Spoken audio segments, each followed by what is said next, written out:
revenir un peu sur McKinsey, moi, c'est la deuxième chose que j'avais beaucoup notée cette semaine et qui avait vraiment fait beaucoup réagir sur ma chaîne, c'est les textos entre la présidente de l'UE et le président de Pfizer.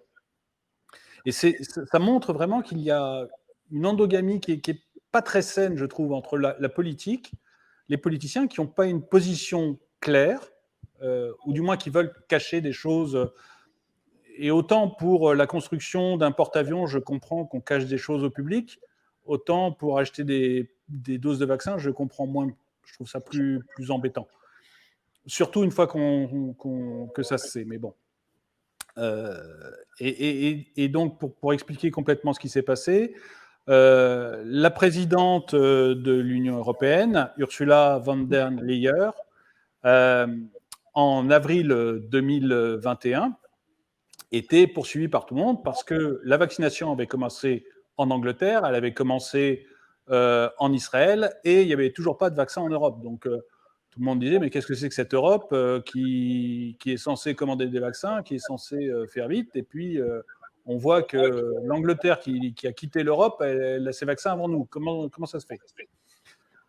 Et Ursula avait été interviewée par le New York Times, et dans le New York Times, comme elle était un peu remontée, je pense, en sifflant, elle a dit, mais j'échange des SMS très régulièrement depuis 2 mois avec le président de Pfizer. Bon, donc à ce moment-là, il ne s'était rien passé.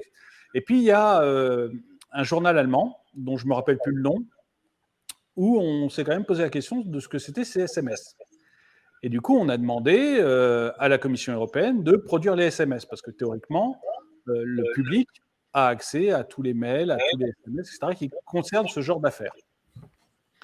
Et on a renvoyé au journal un email, juste un, et un communiqué de presse, rien d'autre. Bon, le journaliste, il est allemand, il n'est pas français, donc il a fait une enquête, et il a été surpris quoi, qu'on lui envoie que ça. Il a commencé à râler. Et bon, ça n'a rien changé, sauf que lui est allé voir la personne, son nom m'échappe, O'Reilly, qui est médiatrice à la Commission européenne. Et O'Reilly, c'est une ancienne journaliste qui a beaucoup travaillé avec les politiques et qui a gagné pas mal de prix en tant que journaliste en Irlande. Donc c'est quelqu'un qui, a priori, est calibré et qui est allé contre l'avis de la Commission européenne en disant bah non, vous devez fournir les SMS. Et donc maintenant, ce que dit la Commission européenne, c'est on ne sait pas où ils sont, on les a peut-être perdus, on les a pas sauvegardés parce qu'on ne savait pas qu'il fallait. Donc, mais sans le dire complètement, donc c'est pas clair. Et c'est là que je trouve qu'ils font une erreur énorme, parce que qu'il y ait des secrets avant, encore une fois pour un vaccin, je vois pas l'intérêt, mais bon, quelqu'un peut en voir peut-être.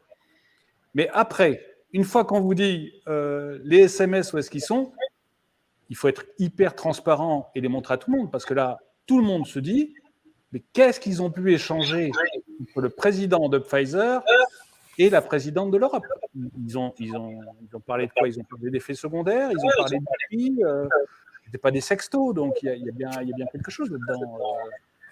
Et c'est un peu surprenant. Et puis, j'aimerais pour la cerise sur le gâteau. Alors, il y a une cerise avant le gâteau, il y a une cerise après le gâteau. Il y a même 2 cerises avant le gâteau chronologiquement. Je me suis lancé dans une métaphore qui est un peu nulle, mais c'est pas grave. Faut rappeler 2 choses. Alors, chronologiquement, déjà, au moment où les contrats ont été signés entre la Commission européenne et Moderna et Pfizer-BioNTech, les députés européens eux-mêmes avaient accès au contrat dans des conditions spécifiques. Ils pouvaient les consulter sans téléphone, sans moyen de prise de notes, et les versions qui étaient consultées étaient des versions caviardées, c'est-à-dire qu'il y a des mentions qui étaient cachées qu'on ne pouvait pas lire. Les députés européens, c'est-à-dire pas n'importe quel kidam qui se promenait par là. Donc, c'est quand même curieux. Et puis, pareil, en remontant un petit peu cette histoire, j'en parlais sur Twitch il n'y a pas longtemps. Il faut aussi se rappeler aussi en 2019, quand Ursula von der Leyen quitte le ministère allemand de la Défense, parce qu'elle était à ce poste-là avant de devenir présidente de la Commission européenne, il s'est passé exactement la même chose. Il y a le Bundestag, donc le Parlement allemand, avait enquêté sur une affaire, un contrat d'armement qui avait été passé pour environ 200 millions d'euros. Donc là, tu peux quasiment t'acheter Mbappé avec ça, donc c'est pas rien. Et Et il s'était passé la même chose. Le Bundestag avait dit, bah, apparemment, vous avez négocié par SMS, c'était quelque chose qui était sourcé, et le téléphone avait été nettoyé. Ah non, il n'y a plus de SMS finalement. Il s'était passé la même chose. Donc, Ah oui, oui. ça commence à faire bizarre quand même. Je veux bien effectivement pas être dans la suspicion permanente et pas échafauder des scénarios pas possibles, mais au bout d'un moment, ça fait beaucoup quand même. Oui. Non, mais de toute manière, s'ils veulent qu'on arrête d'être dans la suspicion, il faut aussi qu'ils fassent les choses clairement, quoi. C'est comme voilà, c'est comme Fabius avec McKinsey. Les relations entre les labos et le pouvoir sont quand même troubles. Et dans une période où il y a des théories les plus folles qui sortent, bah, il ne faut pas être dans le trouble, quoi. Il faut être très très clair. Et c'est vrai que moi, à minima, parce que je vois vraiment pas ce qui peut être secret sur des vaccins, mais imaginons qu'il doit y avoir des trucs secrets, que les prix, il faut surtout pas les connaître, etc. Bon.